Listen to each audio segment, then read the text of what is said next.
This is Jilliana Ranicar-Breese, and I'm still with Nigel, and this is part 3. And we're going to talk about Nigel's spiritual life, because he's changed his life completely. So since he's been in Mallorca, that is. So tell me what happened exactly, and about the workshops with Scott. And you go ahead and tell me. Yes, well, when I came to do this body module for the yoga teacher training, Scott started talking to us about What's his name? Scott who? Dr. Scott Lyons. Right. Dr. Scott Lyons, I think it is. Okay. From Embodied Flow Yoga. And he basically started asking questions like, how did you feel this morning? And we'd say, oh, really good, loved it. And he'd say, where did you feel? Where did this good start? Where did this feeling start in your body? Which would normally lead to a lot of curious kind of looks, because that's a feeling that you can't kind of theorize it, you can't rationalize it. Basically, he was talking to us about experience, and he was saying that we should really try and let our actions be informed by the wisdom held in our bodies. You know, I mean, there's a lot to this where they say you have a gut feeling, because if your some part of your being perceives a situation or information as in whatever way it perceives it, it normally gives a sensation in your body. This is information about what your soul, shall we say, thinks about a given situation or a given proposition. And he wants you to feel this information rather than you let your ego grab hold of it, rationalize it, judge it, file it into one of the ego's boxes. Yes, oh, I know what I can do with this. I will look good in other people's eyes if I do this. It's like, no, what is the wisdom of your body telling you? Well, how do you feel about these things? And it really is a wonderful thing, because it kind of, the wisdom in your body tends to make good decisions for you as a spirit, for you as a soul, not you as the entity that you are perceived to be by other people. Yeah, yeah. So you're not in their boxes. You're being yourself. You're being your genuine self. And I think that's what this inquiry is all about. And the more you connect with your genuine self, the more you kind of step out of toxic behaviors, because you enjoy being this person and you're more relaxed about finding out who you are. And through this being more relaxed, being more anchored in yourself, finding more authenticity about yourself, you find what you can offer to the rest of humanity, if you like, to everybody else. You find that you are doing things that you kind of should be doing. It's like your dharma in some ways, and everybody's dharma, I believe, is fundamentally to help other people make sense of our lives here.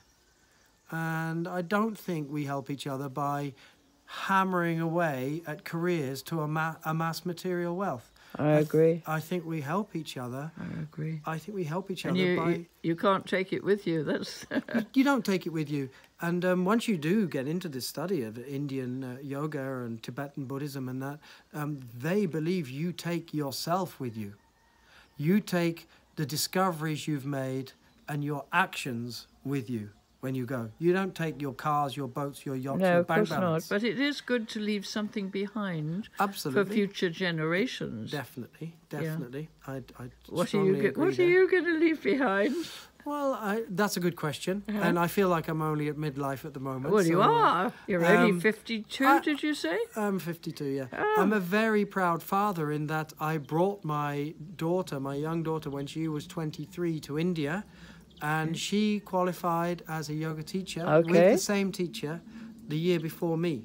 Wonderful. And I'm very proud that where is she now? I introduced her. She's in Stoke Newington, North London. Okay, okay. And has a very busy job there, but practices yoga. Yeah. She's absolutely wonderful spirit, and we'll be here in a couple of weeks. Good. And what about your son? My son is with his mother in Sweden, and he he practiced his version of yoga. How old is he now? 5. Okay. He's 5, and he will be here in 3 weeks. And does he do yoga?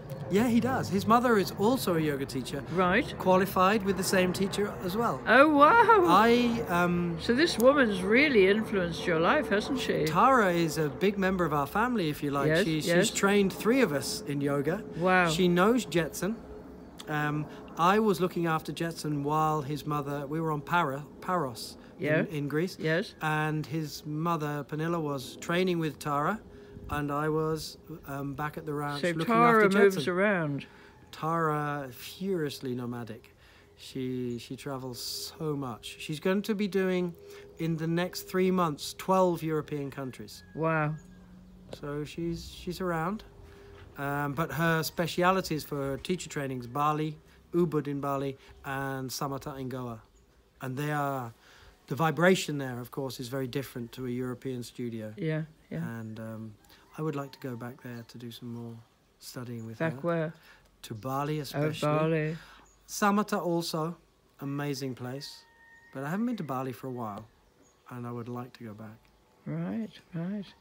Well, anyway, you've got an organisation called Open Heart Healing? Open Heart Healing. I have Heart Yoga Mallorca. Right. And Open Heart Healing was a workshop that I taught to encompass everything I'd learned with Tara.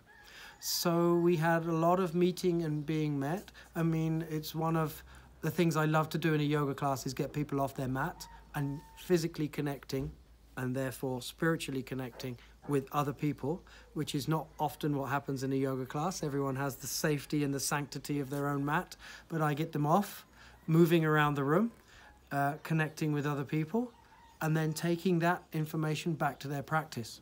Uh-huh.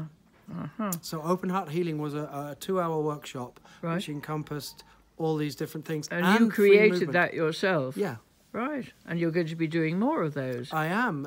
Even on the 17th of February, I'm going to be doing a version of it here, where we have Can Do It's opening event for this season, for this year. So we're going to be having the Tantra, the Open Heart Healing. We're going to be having live music. And, you know, probably a few more things, as well as wonderful food, of course. Naturally. Okay. Well, lovely talking to you, Nigel. And who knows? I'm still here on the 17th of February.